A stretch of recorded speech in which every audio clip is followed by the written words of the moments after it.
This is Rich Meeker joining us on CyclingIllustrated.com. He rides for Breakaway from Cancer. Tell me about, it's a little bit of a tongue twister we were just talking about, how many times national road champion, criterium champion, and track champion? Can you break that all down for us? Yes. Hi, everybody. Thank you for listening to this. Actually, I'm 8-time U.S. national champion. I've won the points race on the track. I've won the team pursuit on the track, won the criterium a few times, and the U.S. national road race as well.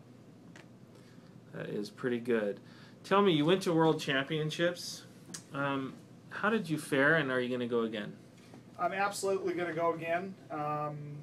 Probably the best experience I've ever had in cycling was going to the Worlds last year, and I'm disappointed because I'd been invited many other times, and I just work or, other things got in the way, and I just wasn't focused on it. I was primarily focused on nationals. And so definitely going to go to the Worlds again. Probably not this year. Next year I'm hearing Italy, maybe. If it's Italy, for sure I'll go. But Belgium last year was awesome. Great experience. Fantastic, world-class event. Probably the funnest race I've ever ridden.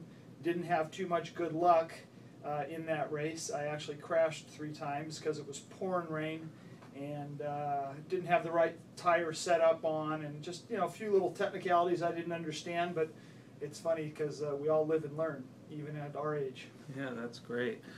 Well, tell me, do you have more pain of discipline or regret in this sport? It's a question I often ask. I've always paid the discipline, and not necessarily the regret. I mean, probably the only regret I've ever had is years ago when I was offered a pro contract to go race in Europe. I could have done that. That's pretty much the only regret, because I probably could have ridden the Tour de France and things like that. However, the salary was so low, because I was going to be a domestique, that I didn't go for it, because I was making much more money here in the States as an amateur. And that's the only regret I have. I do pay the pain of discipline more, and my focus, and that's what's served me best throughout my career. Well, how do you balance that? Because I see you have discipline, because every morning, if there's a ride, you're there. Mm-hmm. You have this job that you juggle full time. Mm-hmm. So you have a life outside of cycling. How do you do that and stay at your top form? Very simple. It's all in order of importance. Obviously, career is the most important for me, and that's been going very, very well. Very grateful for that opportunity and being able to withstand that. However, I do work a lot of hours during the week.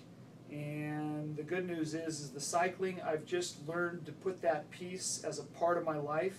It's a staple. It's what helps me focus on career and become successful at that, along with the cycling as well. So the discipline every day of getting up at 5 a.m., getting out the door by 5:45, 5:50, getting to the ride with all the guys, and just that continual dedication of being consistent is probably the most important thing to my success in cycling. Yeah, I mean, because you've just been dominating your masters group for the last couple of years, and so what are 2 things that separate you from your contemporaries that bring you that success? I believe that we have so many good cyclists in this area. I mean, it's amazing. Probably the best in the country is right here in our backyard. And what I've realized is that we have so many good guys, but what I've also realized is years ago, since I've been around for so long, too long probably, that many years I overtrained and I didn't rest properly. And I've learned with career and juggling that we need to back off a little on the riding and recover properly, and that's what sets us up for success on the weekends and the races. That's what's worked best for me. That's a very good tip. Are you ever going to become a director and pass on some of this knowledge to these younger riders? Seems like you'd be very good at it. I love helping younger riders, or any riders for that matter. That's Even on the group rides, I'm willing you to do. help. You pushed me up a hill when I first started. You were the first guy to ever change my flat, you know. So I was very impressed at how nice everybody was, and you were the first guy to do that on one cold morning. So yeah, I mean, why don't you become a director? Probably because the financial reward from what I've seen is not there. I've had many offers to become a rep in cycling, to rep cycling lines and clothing and bikes and wheels, and I just saw the guys that were doing that were working a lot of hours. They were out of town a lot, traveling in different states, because usually if you're a rep, you have like the lower 4 states like Utah, California, Oregon, Arizona type thing. And I just saw these guys on the road all week long and not really riding, which that's not what I wanted to do. And taking home $60,000 or $80,000 a year as far as a salary, I thought that's very difficult to live in Southern California. And I mean, that's fair. Difficult to earn that little bit choices. of money. Yeah. So as far as a director, could I have done it? I think I could have.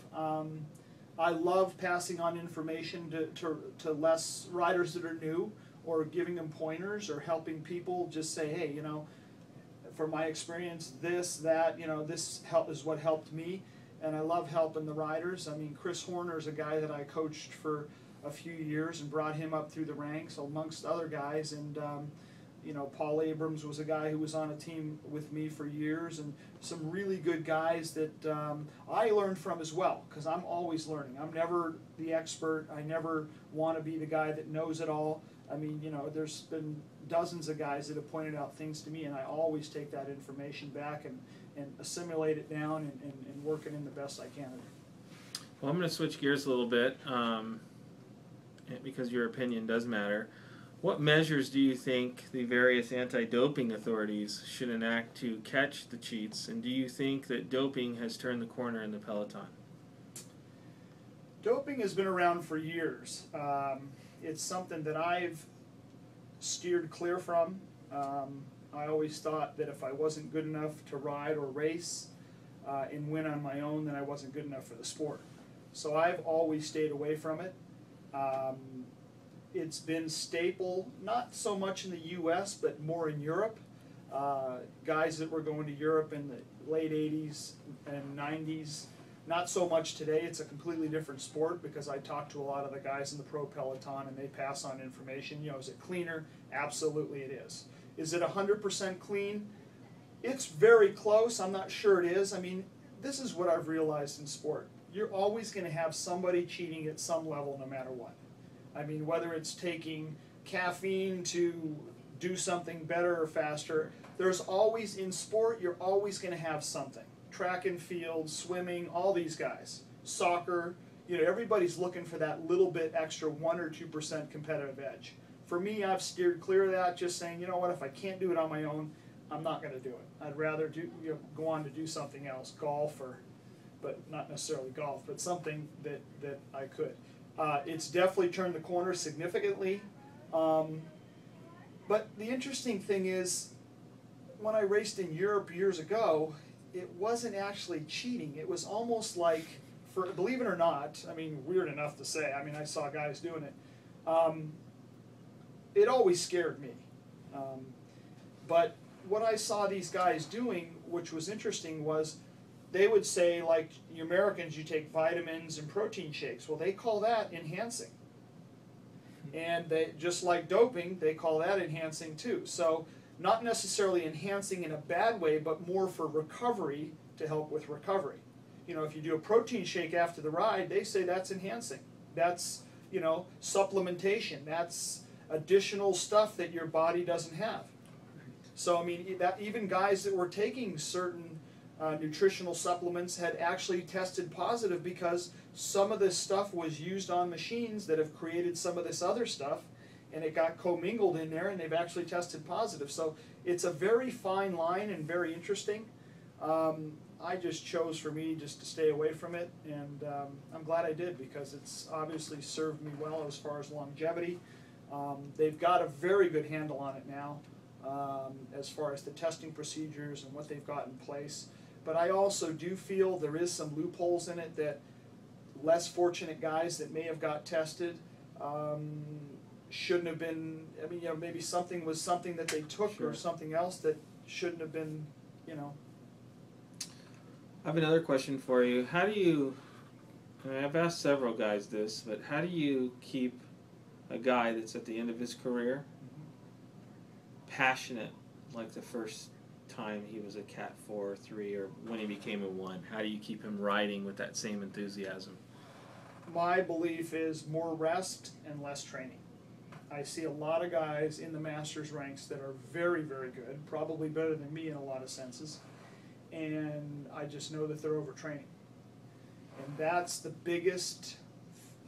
most difficult thing to learn in this sport, from my experience, is to not overtrain and to do just enough to get you where you need to get to, but not go past that spot of being overtrained. Once you're overtrained, your rest changes, your diet, nutrition changes, your sleep pattern is probably the most important thing.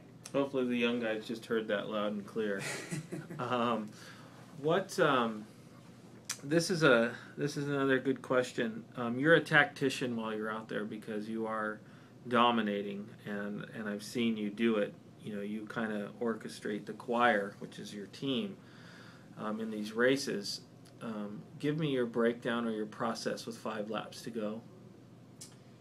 It's always different. If there's a breakaway up the road, you have to calculate. Like, for instance, last year at National Championships, okay, we're in the biggest race in the country up in Bend, Oregon. 5 laps to go. There's a 5-man break up the road. They had 25 seconds, which is enough to win the race, maybe even 30. And I looked at another guy, and I looked at each other. It happened to be Scott Raymond from BBI Schroeder.